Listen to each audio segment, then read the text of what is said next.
Hey biologists, we are going to learn all of the bones of the human body. And yes, there are 206 individual bones, but many of them go by the same name, so that's not as hard of a task as you might think it is. You are going to have a couple of diagrams on page 2 and 3 that are going to help you locate those bones and then use the names of bones found on slide 4 as options to practice naming the bones on the remaining slides. And what I'm going to do during most of this video is to talk about those bones on slides 2 and 3 that are already labeled for you so that you have an idea of some memory clues for you. All right, here's the bones of the skull, and the skull itself, which is here, and then the facial bones are, obviously of the face. And you need to know a few of all of them. Here's the frontal bone. It does make up your forehead. You can see it here. Your eyebrows would be right here where my mouse is tracing the top of the eye orbit. So it goes from the very top of your nose all the way to about, if you wore a tiara, where your tiara would sit on the top of your head. So just forward of the ears. That is your frontal bone. Then the next bone back, and there are actually two of them. At the top of this skull, there's a suture line. See this wiggle line? That's a junction of the skull bones, and they're called sutures. And there's one going right along this line that I'm tracing. So there's two parietal bones, a left and a right, and that's this word, parietal, and they serve as the top of your head. Then the next bone going to the back, this is the occipital bone. It has a ridge right here that you actually can feel if you go to the back of your head. You can feel that ridge. And this is the bone that has a big opening. When you look at a skull, it has a big opening for the spinal cord to leave the brain and get into the body. So that's kind of a distinctive feature. But this is the bone that hits the pillow first when you lay back on your bed. Then the last bone of the actual skull is the temporal bone. And this is the one your ears are going to hang off of and your jaw joint is formed on. So right here's the ear canal, and here's the jaw at where your jaw joint is. So you can kind of feel, when you move your mouth, you can kind of feel just under and forward of your ear, just anterior and inferior to your ear. You can feel your jaw joint moving. I'll use your anatomical terms. All right, then let's get to some facial bones. There is the zygomatic bone. It is part of the apple of your cheek. If you ever heard of someone saying the apple of your cheek, it's your cheekbone. So think A to Z, apple to zygomatic. That's the zygomatic bone. The upper jaw is maxilla, and you can actually see there were two maxillary bones that fused together sometime when you were in the womb.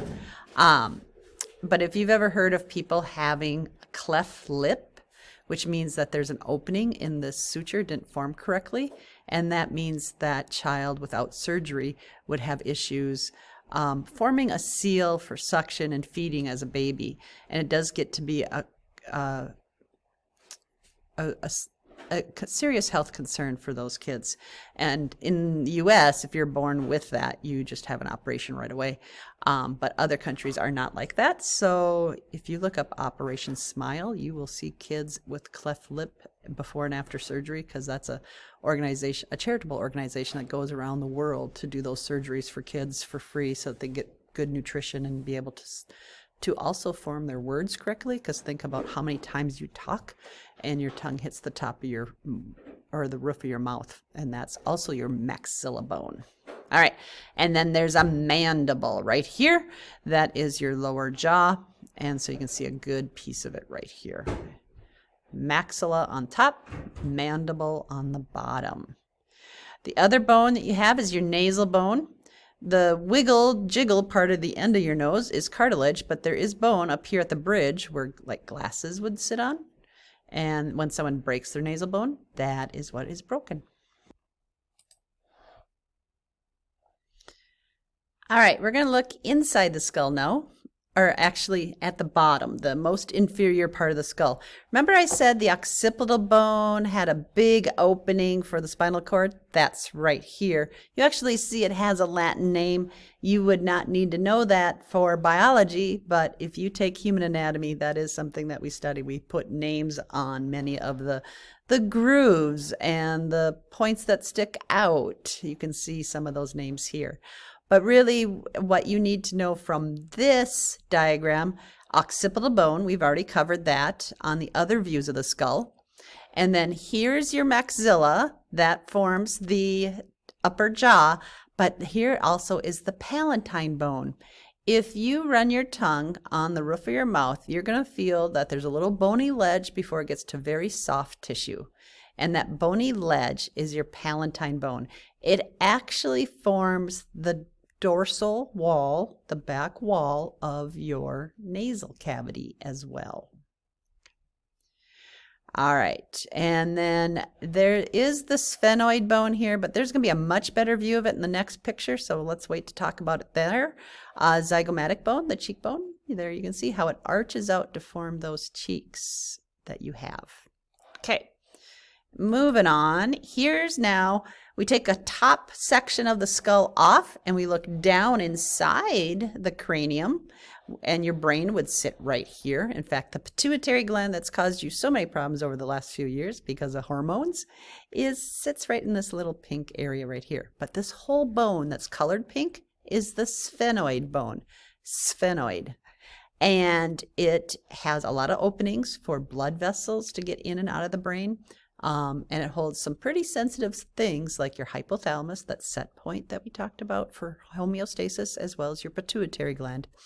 And it also forms the dorsal wall, the back of your eye socket.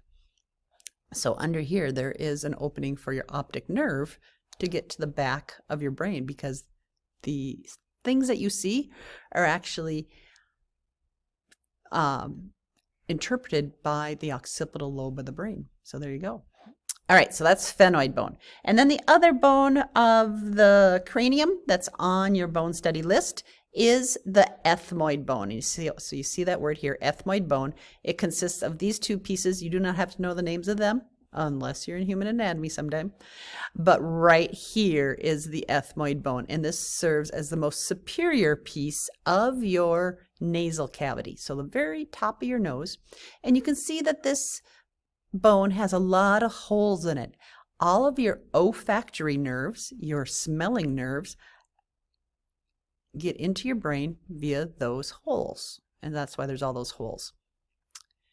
All right, that's the brain bones, or I should say the cranium bones. And let's look again at some of the facial bones. We're going to go back just a little bit to this picture. There's a couple on your bone study guide that are not listed or pointed out on this picture, but they're pictured right here. Do you see this? There's a bone in the middle, in the interior of your nose. It is actually what the skin that forms the divider, it's called a septum. It's what that skin attaches to and grows off of. And that's the vomer, V-O-M-E-R. That's on your facial bone list. And then the lacrimal bone is in the medial part of your eye socket. There's a little tiny hole where tear ducts come out. And so that's the lacrimal, because lacrima actually means tear. The way the eye is shaped, those tears will collect, and when they get full, they actually spill down the side. So that emoji with the little tears on the side, on the lateral side of the cheek, is correct, but they actually get in the eye via the medial side of the cheek. Just a FYI. All right, we can't see the bumps on the lateral interior surface of the nasal cavity, but those are the inferior nasal concha. Part of the nose, nasal cavity's job while you're breathing is to slow down the air as you're breathing so that it can warm it up and it can moisten it, because the air that we breathe often is much colder than our body, and drier than our body. You know, when we get to 70% humidity, we're kind of uncomfortable. And that's what we are as far as humidity on the inside. So those twists and turns create then slowdowns for navigation, for airflow, and it also helps later filter some of the particles that might be in your nasal cavity. So some of the cells in the upper concha are going to have little cilia on them that trap some of those particles, and that's why if you're around a dusty area, you start to sneeze, because you're sneezing those particles off those little cilia of your cells in that area. Okay, so nasal conch is going to be on the interior wall here. This is the vomer in the center. We have mandible. The nasal bones are out on top. We have the lacrimal bone, which is in the corner of the eye sockets, on both eye sockets. The zygomatic bone, the palatine bone, which we saw on this picture right here. It's the last third of the roof of your mouth. And then the anterior 2/3 of the roof of your mouth is part of your maxilla bone. All right. There is one unique bone in the body, and you don't see it on this skeleton picture because it's kind of tucked up behind the mandible. But it is weird because all these other bones are connected to another bone. There's ligaments connecting that bone to another bone. But there's this bone that floats along in some tendons, and it's your hyoid bone. So on your bone study guide, you see one unique bone, the hyoid bone. It's a little horseshoe-shaped bone. And that bone, if it's broken and a coroner's doing the autopsy of the body, they're going to suspect strangulation, because that's really the only way that hyoid bone will become broken, is if someone is strangled in there, right up in here, cut off the airway, because it will have to break that hyoid bone to do that. But a lot of our muscles for talking and moving our Adam's apple are connected into that hyoid bone. So it's kind of an important bone for muscle structure. And it's just weird because it doesn't attach to anything else. All right, let's do vertebral column. So those are highlighted in blue here. We have the cervical vertebrae. There are 7 of them, and they're creatively named C1 through C7, except the first 2 have their own names, and that is atlas. And atlas looks like a circular bone, and axis is a circular bone with a little pivot point, and the 2 connect on each other, and then the head can spin like this. So if this is my axis, and I'm going to have a little pivot piece, and then my circular atlas will sit on top, and it will move like this. And now that makes sense that axis is named for that, for the axial rotation point. And then Atlas, remember Atlas in mythology is the guy that holds the world up in the sky. So Atlas, I mean, without this, your whole world is a little dim, right? So that sits on that Atlas bone. All right, cervical vertebrae, all the neck. And then when we start ribs, you start thoracic vertebrae. The thorax is the chest. And so all of the chest vertebrae, the thoracic vertebrae, have ribs attached to them. Then there are 5 that are the lumbar vertebrae. And you see 1, 2, 3, 4, 5. And those are unique because they're only attached to each other. And all of your ab muscles insert on those. So these get to be pretty big. And there is also your lat muscles, which start way at the lower back and they go up to your shoulders. And if you think about butterfly swimmers, where they're doing that big rotation with their arms, they're using a lot of lat muscles, and that gives that triangular shape to the back. Alrighty. Lumbar vertebrae, and then there's sacrum and coccyx. The sacrum are the top 5 fused bones. And I always tell kids, yeah, it forms the back side of the area you're supposed to keep sacred. And if that helps you remember where it is, that's great. And the coccyx is the tailbone. And the spinal cord ends in the sacrum, and the coccyx is just 4 teeny tiny little bones right there. As far as the rib cage goes, There are three types of ribs. When you